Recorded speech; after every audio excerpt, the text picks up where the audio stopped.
Thank you, Mark. Well, good morning. Wow, it's nice to see a packed room. When I learned that we were one of the first presentations the first day of RSA, I was concerned everybody would want to sleep in. So welcome and good morning.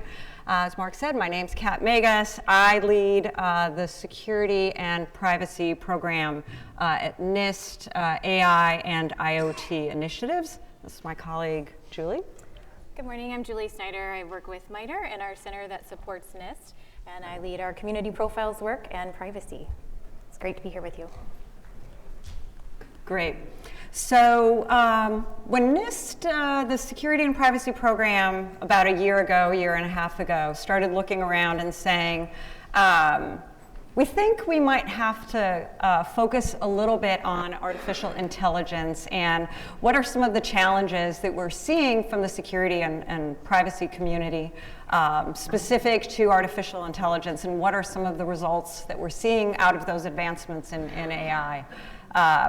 At that time, we started doing a quick landscape review. Our colleagues over at CISA had done a survey of critical infrastructure and had identified a host of use cases for artificial intelligence that were already adopted and underway.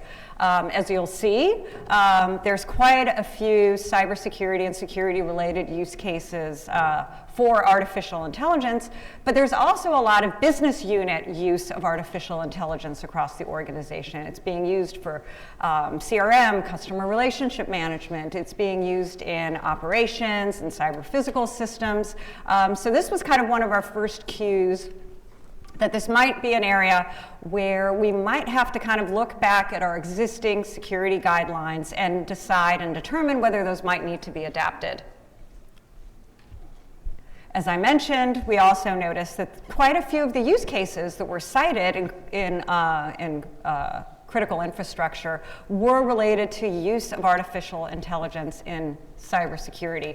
And there was another study that was done that we were able to look at, and what we determined was, although the majority of cybersecurity leaders were interested in artificial intelligence and were interested in kind of leaning into the use of artificial intelligence for cybersecurity, many of them were dealing with some challenges around adopting artificial intelligence. And those ranged from, they were kind of unclear around what the potential downsides were. There were concerns that were raised about what the impact would be on skills and workforce.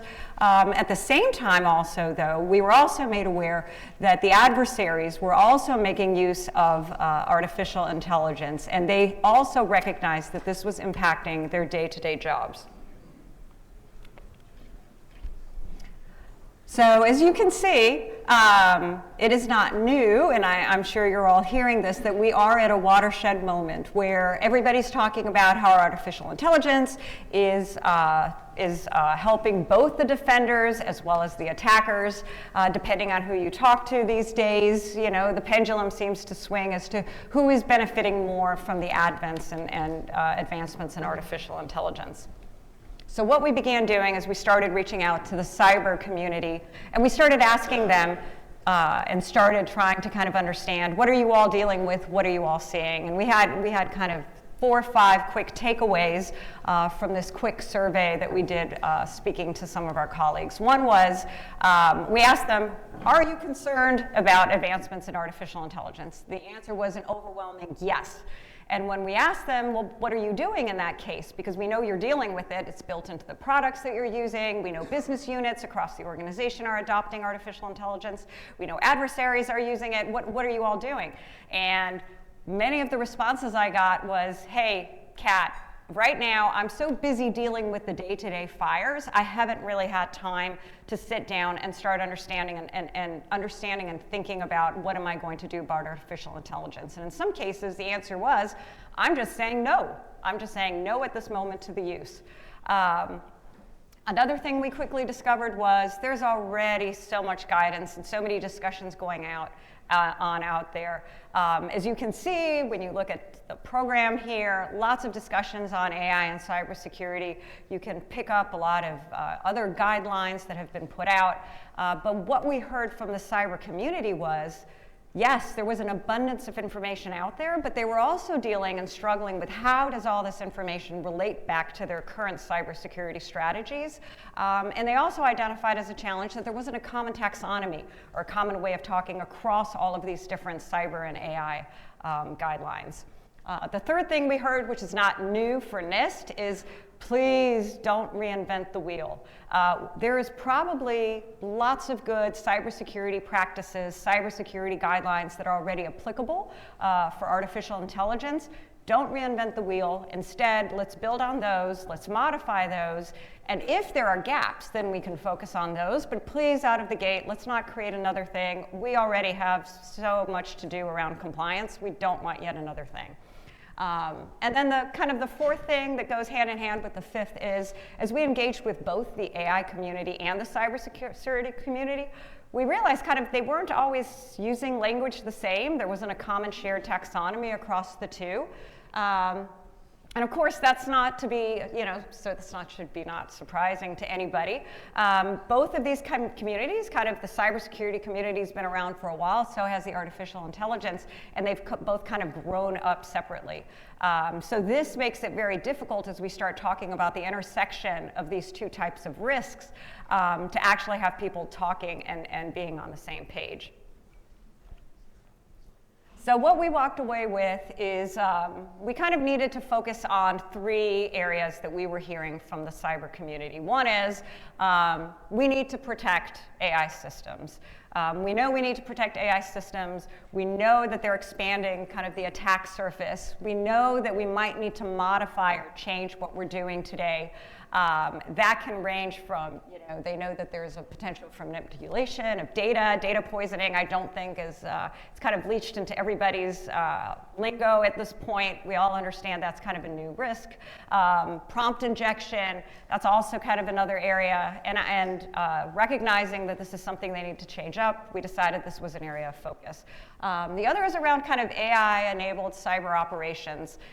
When we talked to the organizations that were building these cybersecurity tools, they said, Kat, we've been using ML for years. It's not new. I think what was new, though, is that the organizations that were using their tools were waking up to the fact that there's AI inside, and we're also seeing new novel uses of generative AI for cybersecurity. And of course, the more we talk about what our adversaries are doing, we're learning as well that AI is making them faster, making them more effective, everything from more effective phishing techniques to being able to exploit and discover vulnerabilities faster. And it's really allowing them to scale up, and it's also lowering the barrier to entry for a lot of these adversaries. And this is where we looked around at our cybersecurity framework, and we said, perhaps this is an opportunity for a cyber AI profile. And I'll turn it over to Julie. Great, thank you, Kat. Yes, so in looking at those three areas, let me make sure I don't black out our screen here. In looking at those three areas of risk and thinking about the tools that we have on hand, going back to that don't reinvent the wheel, let's look at how we can modify what we have. We started looking at the cybersecurity framework to see how can we support cybersecurity programs as they're going through these decisions about how to manage risk around AI. So these areas of focus track very closely to those three that Kat mentioned earlier as the three areas of risk. So those themes around protection of AI systems and AI-enabled cyber operations. And they really led to these three areas of focus on the screen, which boil down to protecting our AI stuff, all those pieces and parts and components of an AI system, being ready to defend against adversaries that are using AI to advance their attacks, and harnessing the power of AI in our cyber tools. And so we started looking at profiles of the cybersecurity framework as a way to do that, because the outcomes that we're looking at is how can we have a shared understanding of how we talk about the cybersecurity risk related to AI, using that common language, going back to that challenge that Kat mentioned about not having that common vocabulary, and how can we foster collaboration and communication throughout that, which is really one of the biggest benefits of going through this process, is those relationships you build and talking to each other. And then demonstrating that degree of commitment and trustworthiness in our use of AI. So to address this need, we started looking at the profiles concept that's built into several of the NIST frameworks, certainly the cybersecurity framework, as well as the AI RMF and the privacy framework. And if you look at the AI RMF, one of the questions we get is why not the AI RMF? You're talking about AI. The AI RMF is a great risk management tool, but ultimately it points to other frameworks for helping dig into the cybersecurity risk. So it acknowledges the importance of that, but really has that pointer there to tools like the cybersecurity framework. So for those of you that may not know the cybersecurity framework, or now it goes by CSF, this is a widely used NIST framework. It's been developed collaboratively throughout the last decade. 2013 was when that process started, so we're now on CSF 2.0. Two of the key things that are included in the cybersecurity framework that we use when we talk about profiles are the CSF core, which is really that kind of multi-layered menu of cybersecurity activities and outcomes. As well as the profiles concept. And that originally started as an organizationally focused thing, but as we'll talk about on the next slide, we've sort of expanded the use of that. So for profiles, there are two types of profiles that are talked about in Cybersecurity Framework 2.0. Profiles are really a way of tailoring and adapting that cybersecurity framework core, that menu of cybersecurity outcomes in a context. So that started out as an organizational conversation and things like current and target profiles, where you're looking at what are you achieving today, where do you need to go, so that that can feed into things like a gap analysis and strategic planning. And one of the things that we quickly realized, and this is where I've been working a lot of the last 10 years, is communities can come together and use these. So organizations that have a shared interest in solving a cybersecurity challenge or talking about cybersecurity together can come together and create this guidance and use these as a starting point as they're thinking as individual organizations for target profiles. So we'll delve into those a little bit more in a minute. So as far as what could be in a cyber AI profile, if we're using the cybersecurity framework, this gives us a practical way and really a tool that many organizations are already using to talk about cybersecurity risk. And it helps us do things like establish common priorities. So what are those big important things about AI and cyber risk that we need to talk about together? What are the cybersecurity AI-specific implications?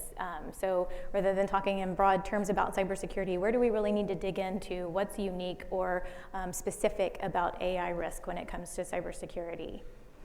And then the framework has the concept of informative references built into it. Those are pointers to existing standards and tools and other resources that help organizations achieve those outcomes. So looking at what's available in this growing landscape of AI-related guidelines that can be useful, as well as do we need AI-specific illustrative examples.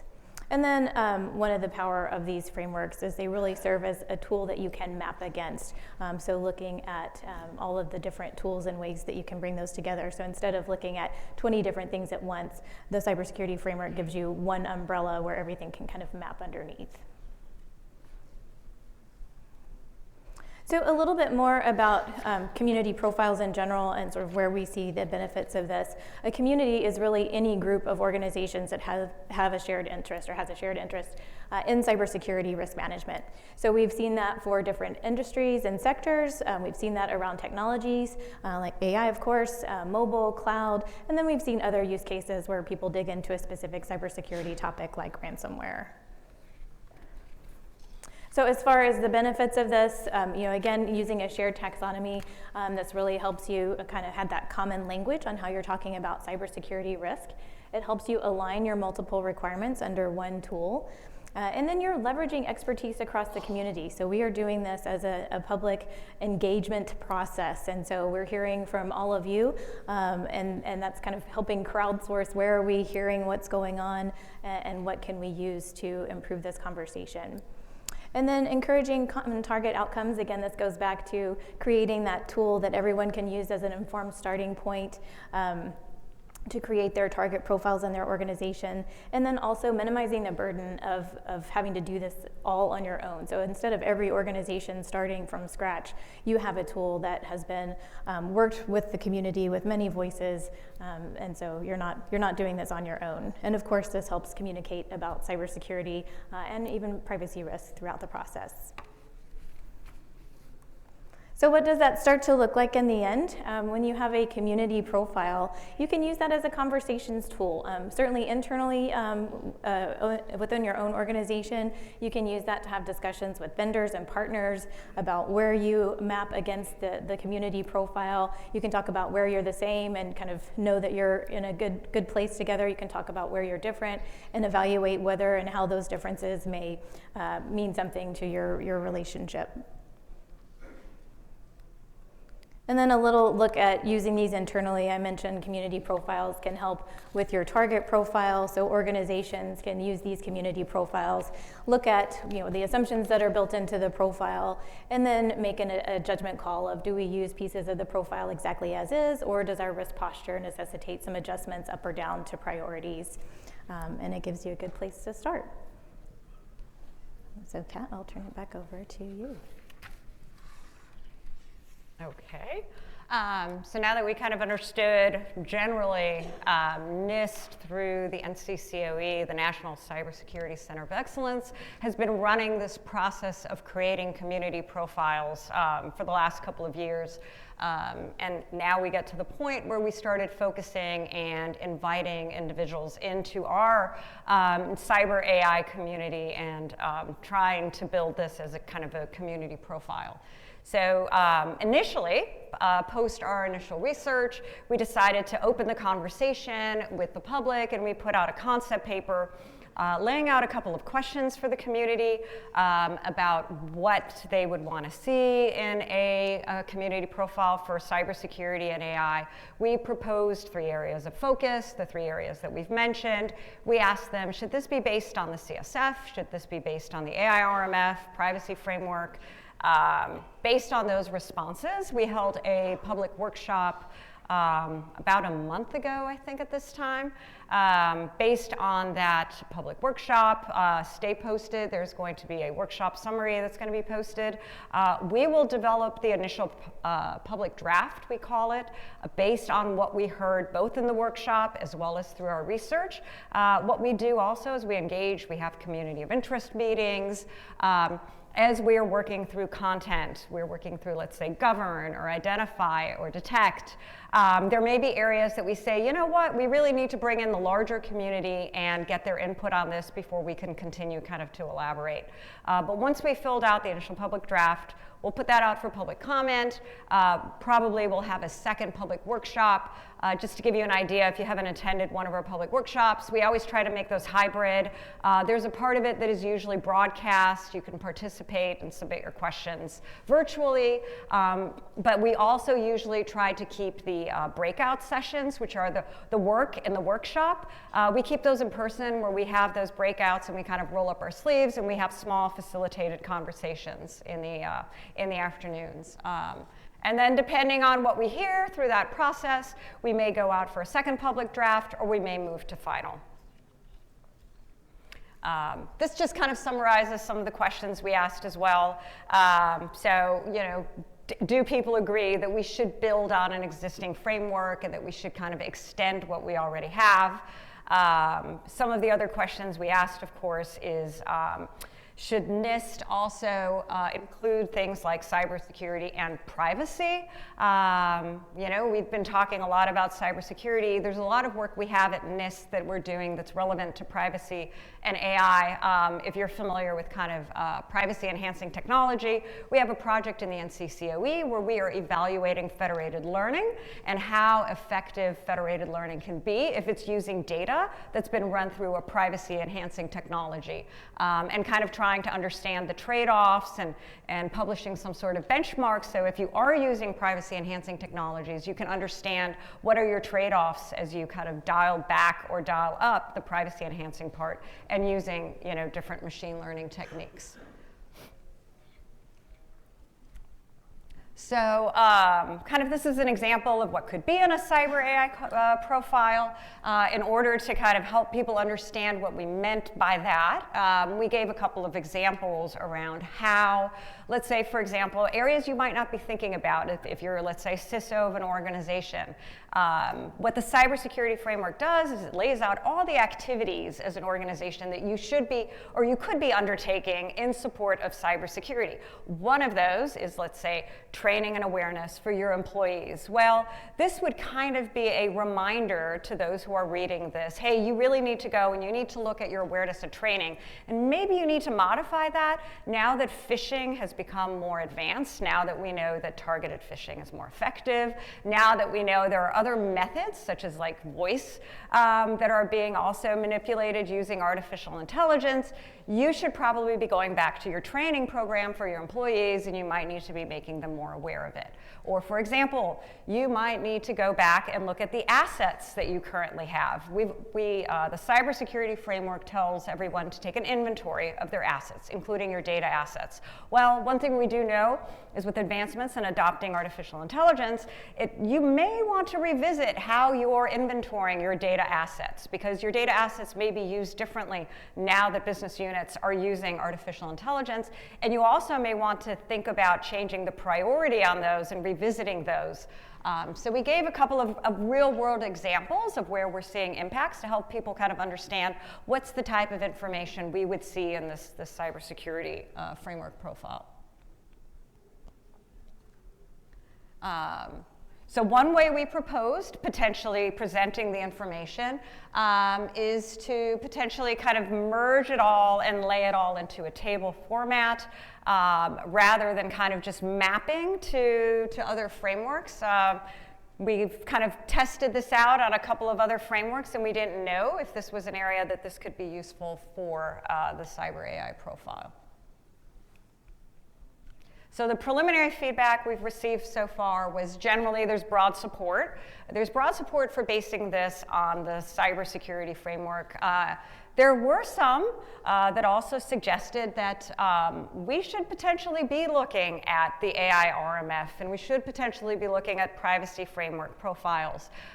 Where we've kind of heard different messages, and I think we're going to pull on some of those threads, is do we just need to do mappings? Is it sufficient, if you're someone who's working in the cyber community, is it sufficient for you to just know that, hey, there's something related to my cyber activity that may impact privacy, or there's something that I may be doing that may be an impact to the AI risk framework, and I just need to be able to walk across the hall and go talk to whoever's responsible for that? Or are we really looking for something that really merges a lot of that information together?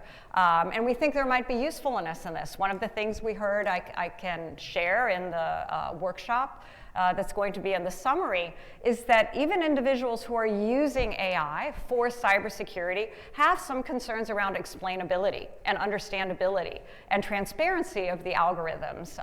They want to understand how those decisions were made. And while there's great benefits, it could reduce fatigue and alert fatigue, they do want to understand what does it mean by having a human in the loop. As I have employees who are the human in the loop, if they don't understand how those decisions are being made, am I potentially taking a human out of the loop and have a false sense of security that I do have a human in the loop? So some of these things have led us to start thinking about, well, maybe we need to kind of expand the considerations that we include. AI is defending both, is benefiting both the attacker as well as the defender. Again, I think there's kind of two sides to that, but I think regardless, the one thing, whether it's benefiting more one or the other, it makes the moment even more imperative that we, the defenders, adopt artificial intelligence for cybersecurity. Lots of reiterations of please don't reinvent the wheel. We hear that enough. Again, interest in mapping the concepts.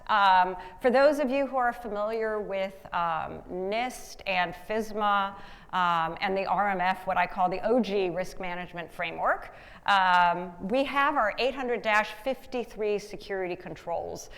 In the federal government, we have this concept of what we call overlays, which is a tailoring of 800-53 controls to a system. The cybersecurity framework is kind of more at the strategic level, whereas the 800-53 controls really get down into the implementation. So we also heard a lot of discussion and a lot of feedback that these overlays of 800-53, whether they be focused on agentic AI as one example, or whether they be focused on an LLM sort of use case, that would be helpful to kind of give practitioners not only the strategy, but also kind of the implementation guidance. Data is the crown jewel. Data got brought up a lot. Everything from concerns around provenance of data. We need to have the ability to see that, as well as we need to understand where we need to protect our data and, you know, what do we need to be concerned about with respect to kind of outsourcing third-party risks when it comes to data. And mentioning third-party risks, AI supply chain is a really broad theme that was brought up. Not only is that a consideration at NIST for the cybersecurity framework profile that we're working on, this is also kind of, we put out guidance as well on cybersecurity supply chain risk management, and some of the feedback has been, hey, maybe we need to go back to some of that guidance as well and think about building in specific concerns around artificial intelligence. As I mentioned, human in the loop, agentic AI is a theme that came up very much as well that we talked about at the workshop. Governance frameworks was a very large topic. Govern is one of the activities in the cybersecurity framework, but the group was kind of talking about how do we tie the cybersecurity governance concerns into kind of the broader enterprise risk management, as well as the general kind of governance requirements that an organization undertakes. I talked a little bit about the practical guidance, and there was discussion around differentiating between AI augmented and AI native attacks. Okay. Am I closing this out, Julie? Yeah. Yeah. Okay. So for next steps, apply what you've learned today. Please join our community of interest. You can simply send an email to cyberaiprofile@nist.gov. That gets you on the community of interest meetings in the future and any announcements that we have as we're working through this, and we put out interim drafts to potentially draw in your feedback. You can learn about it through this. Please review the cybersecurity and AI concept paper. It's focused on, it's published on our website. There's some QR codes on the next slide to kind of make it easy for you to pull those up. So hopefully for homework for all of you, plan to participate in the public comment process for the Cyber AI profile, even if you can't make the workshop. We will take feedback and input from anybody. It's not even, just for here in the US. We take feedback and input from anybody globally. Our work is very open and transparent. This is meant to be beneficial for the community, so we need to hear from you. And if you can, start kind of like thinking about how this may help you, this sort of a resource. The plan is hopefully to have this done, I like to say, in less than a year. TBD, obviously a lot of that will really depend on how the feedback and the public comment period goes. But we will be releasing interim publications as well. And yes, within next 6 months, hopefully you can start using some of what you're seeing and the information that we're releasing and continue to kind of give us input. The hat that I wear at NIST is not only leading the Cyber AI profile work, I do kind of lead a larger research program at NIST on cybersecurity and AI. So if you have thoughts on what would be useful to the community and where it would be useful for NIST to help, please do not hesitate to send that information in as well. All right, and these are the different QR codes for lots of the resources that we talked about today. It's all public information. Hope to hear from some of you. Thank you, and I think we are open for questions now. We have plenty of time. Okay, we are fast workers. People like to queue up if there's any questions.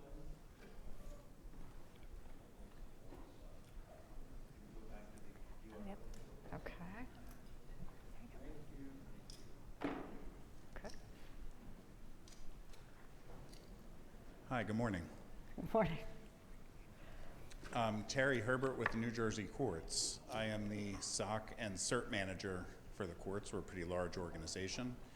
And what guidance would you give to organizations of our size, you know, at the SLTT level, where we've adopted, but we want to get to that next level with enmeshing the RMF stuff for everything else and injecting our cybersecurity risk management into that? You're talking So about the that overlap that you talked about, kind of. Can you give Yeah. us some more high-level guidance on how to be successful with our C-suite? Yeah. So when you're saying RMF, you're talking about RMF, what I call the OG RMF, the 86053 controls. Yes, ma'am. Yeah. So, and you're talking about merging that with artificial intelligence? Yes, ma'am. Well, if you have patience, I mean, we are planning on kicking off those overlays. I think we plan on having a public process to develop those overlays as well. We think that those overlays can be done on because they are going to be use case specific, they're going to be done on a much shorter timeline than the cybersecurity framework profile. So I think that will be a good place for you to start in thinking about how you might want to tailor security controls, which it sounds like what you're asking about. One of the challenges that we've had is presenting the 800-53 in a more digestible format for Oh, really? our C-suite level. Obviously our technologists and our, more risk management or accounting background type of folks have less challenge grasping it. But when you give going through all 106 or Yeah. however many Yeah. controls, which we did, Yeah. which was a very good and productive project. Yeah. But trying to give them just the synopsis, so I kind of just tried to give highlights. But is interesting. there any overarching guidance to governing committees? Because Yeah. we do have a committee on AI, but Okay. it's separate from our risk management committee and our Yeah. cybersecurity That is division, the theme of we're course. hearing. So Yeah.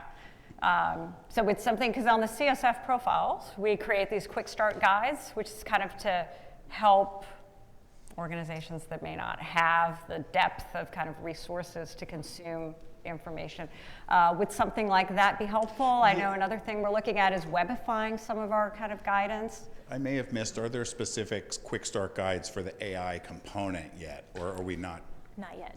Yeah, that would be a follow-on once the profile is complete. Got it. Okay. Yeah. So it sounds like I should just keep an eye out. Yes. Yes. I'm familiar as are Okay. most of our leaders with the quick start guides. Yeah. But getting the right ones to the right audiences is Yeah. sometimes the nuanced piece of it. Yeah, yeah, Thank you. sure.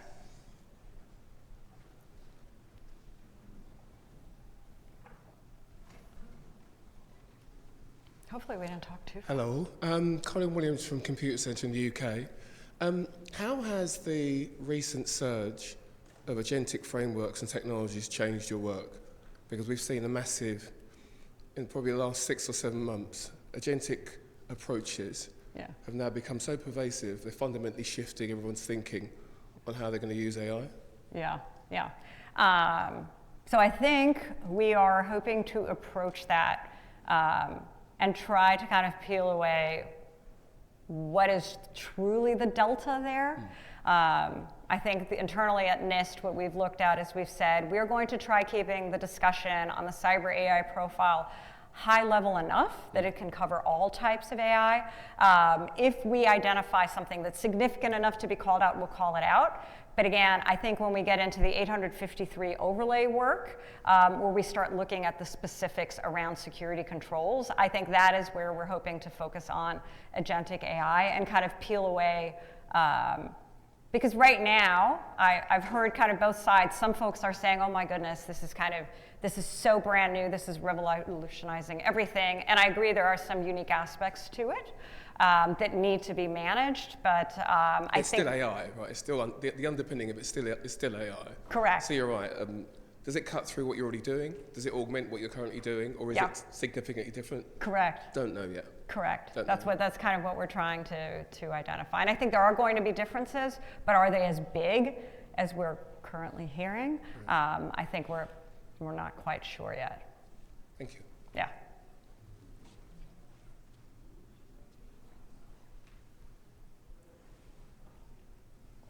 All right. answered everybody's question.